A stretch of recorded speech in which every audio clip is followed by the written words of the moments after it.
Hi there, my name's Jen Loki. It's October 15th. We're going to dissect a sheep brain.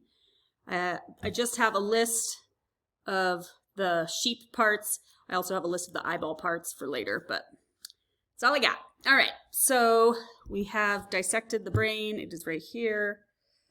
So you can see it. So we'll start with, we'll just kind of go down the list. The frontal lobe is right here. The parietal lobes are up here. The temporal lobes are on the sides. And the occipital lobe is back in the back, right here.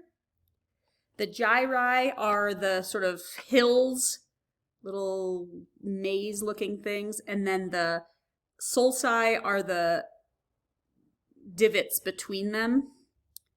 So, sulci and gyri. The longitudinal fissure is that goes between the two hemispheres of the cerebral cortex. So this is the cerebral cortex, all of the big part.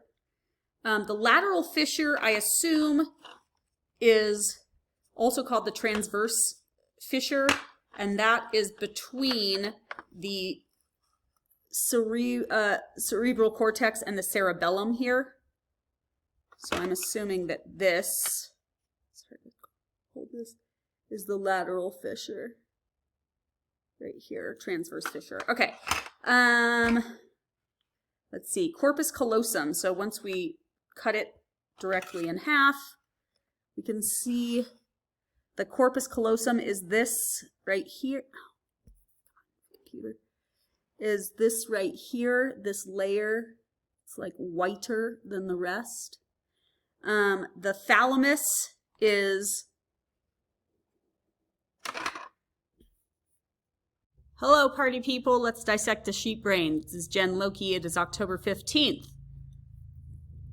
Here is the brain. And we're just going to go down the order here. I have just a little sheet with the names of the parts we're supposed to point out, as well as the eyeball ones, but ignore those for now. Okay, so here we have our brain. Taking the meninges off kind of cut the cerebellum from the cerebral cortex more than I wanted to, so it's a little bit messy back there. Okay, the frontal lobes are here, right and left, two different hemispheres. The parietal lobes are here on top. The temporal lobes are on the sides, and the occipital lobes are here in the back. Okay, or sorry, the posterior. Okay, gyri are there's like peaks and valleys here, and the peaks are the gyri.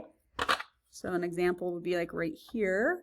And the sulci are the valleys, or these little sort of divots in between the gyri. So here are sulci.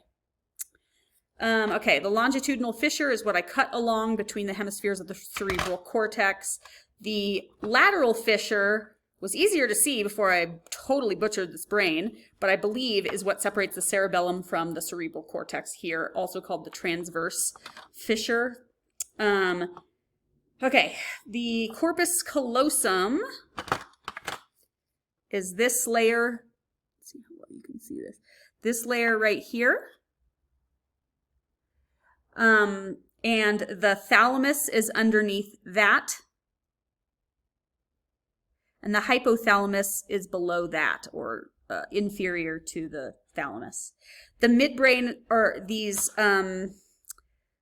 is this, oh crappy, computer keeps falling asleep. The midbrain are these sub-cortex structures here, next to the pons. Let's see, medulla oblongata is the thing that now it doesn't look like anything, but it did sort of before. It was a little bit butchered anyway, but it is the part that runs into the brain stem. I'm sorry, it is the brain stem. It's the part that runs into the spinal cord, but again, it looks kind of crazy here, but it is this this portion right here. So it was sort of posterior and inferior to the cerebellum.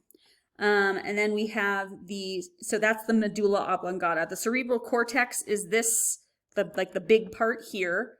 And the white matter is just inside it's probably a lot of this, and apparently it's not very easy to predict what's white matter, but, or like where it's going to be, but it's just underneath the meninges of the cerebral cortex. And then the meninges are these like crazy strong fiber or layers, really. I think this is the dura mater, I'm assuming. And I think that the pia mater, the inner of the three, is still on here. And then the arachnid mater is somewhere in between. I'm actually wondering if this black networky stuff is that, because it kind of looks spidery. Or if it was like the retinal fluid, because it also kind of looks like that too. I don't really know. Okay, so that is our sheepy brain.